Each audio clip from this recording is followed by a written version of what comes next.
ज्येष्ठराजं ब्रह्मणां ब्रह्मणस्पत आन शृण्वन्नोतिभिः सीदसादनम् हा मंत्र म्हणायला ज्यांना कठीण जात असेल. हॅलो, नमस्कार.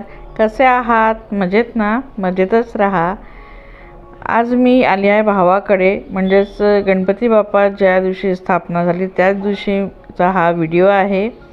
तर दिरांकडचे गणपती झाल्यानंतर मी भावाकडे आली आहे त्यांचे गणपतीची स्थापना करण्यासाठी. तर भावाला म्हणजे माझ्या माहेरच्या कुटुंबाला सुतक लागलेलं आहे. तर सुतकामध्ये बरेच जण म्हणतात की गणपती स्थापना करायला नको, पण असं काही नाही आहे. आपण आपल्याकडे जर सुतक लागलेलं असेल तरीसुद्धा आपण गणपती स्थापना करू शकतो, पण आपण घरातल्या कुटुंबाच्या व्यक्तीच्या हाताने नाही, तर आपण इतरांच्या हाताने त्यांच्या हस्ते आपण गणपती स्थापना करू शकतो. प्रोक्षण करा. उमामहेश्वर सहित श्री सिद्धिविनायकाय नमः. घृतस्नानं समर्पयामि. त्यानंतर पाणी प्रोक्षण करा. घृतस्नानांतरेण शुद्धोदकस्नानं समर्पयामि. मग प्रोक्षण करा. उमामहेश्वर सहित. तर सुतक असल्यावर कोणतेही ब्राह्मण घरी येत नाहीत, त्यामुळे आम्ही एक पर्याय निवडला आहे. मोबाईलमध्ये ऑडिओ होता भावाच्या, तोच ऑडिओ आम्ही लावलेला आणि त्यानुसार मी इथे स्थापना करत आहोत. अगदी व्यवस्थित, अगदी सागर संगीत पूजा झाली आणि खूप सुंदर स्थापना झाली. कुठेही आम्हाला अडचण आली नाही. सामग्रीसुद्धा सगळीच अवेलेबल होती.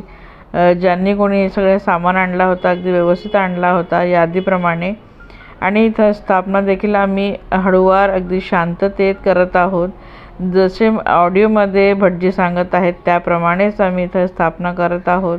खूप सुंदर पद्धतीने स्थापना झाली होती आणि मुख्य म्हणजे मला खूप आनंद झाला की माझ्या हाताने त्या गणपती बाप्पांची स्थापना झाली. श्री विघ्नहर्त्रे नमः. नेत्रे पूजयामि. मस्तकावर अक्षता वहा. श्री सर्वेश्वराय नमः. शिरः पूजयामि. आता गणपतीच्या सर्वांगावर अक्षता वाहायच्या आहे. श्री गणाधिपाय नमः. सर्वांगं पूजयामि. आता अंगपूजा झालेली आहे. पत्री वाहायची आहे. पुढे नमः.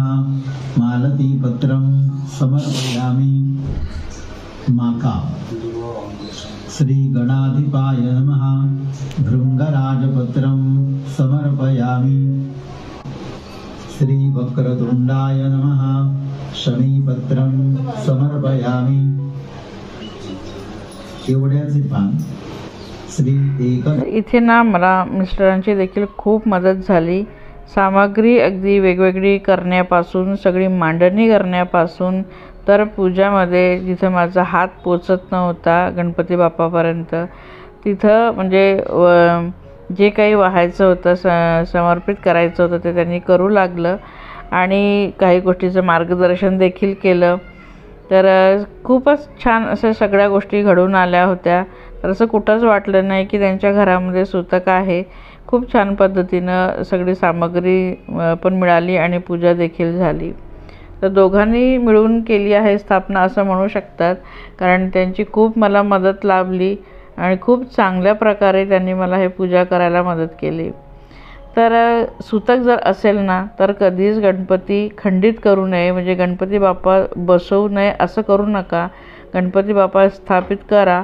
सुतक असेल किंवा काही असेल तर तुम्ही इतरांच्या हाताने गणपती स्थापित करू शकतात आणि त्यांच्या हस्ते पूजा करू शकतात. आता भावांच्या घरचा सुतकाचा असाही शेवटचा दिवस होता. बाकीचे 4 दिवस ते स्वतःहून पूजा वगैरे सगळं काही करणार होते, म्हणून मग हा पर्याय देखील आम्हाला योग्य वाटला आणि खूप छान पद्धतीने इथं स्थापना देखील करून झालेली आहे. तर असा छोटासा व्हिडिओ तुमच्यापर्यंत मी पोहोचवलेला आहे.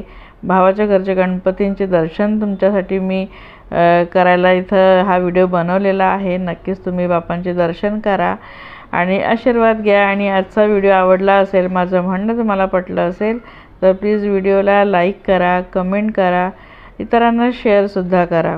चॅनलला आतापर्यंत तुम्ही सबस्क्राईब केलं नसेल तर प्लीज सबस्क्राईब नक्की करा.